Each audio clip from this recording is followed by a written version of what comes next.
Photo తీసుకొచ్చారు sir ఇక్కడ photo తీసుకొచ్చి తీసేస్తారు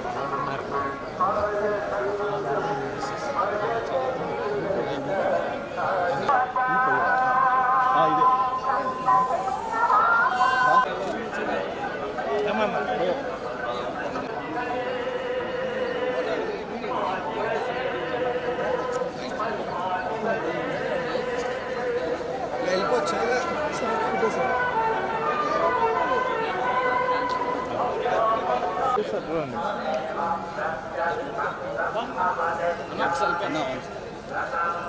మీరు ఈ మధ్య దుడ్డు అట్లా చెప్ప అంటే ఒకటి కాదు కదా 8 మంది చెప్పు తీసుకోవాలి మీరు అంతే.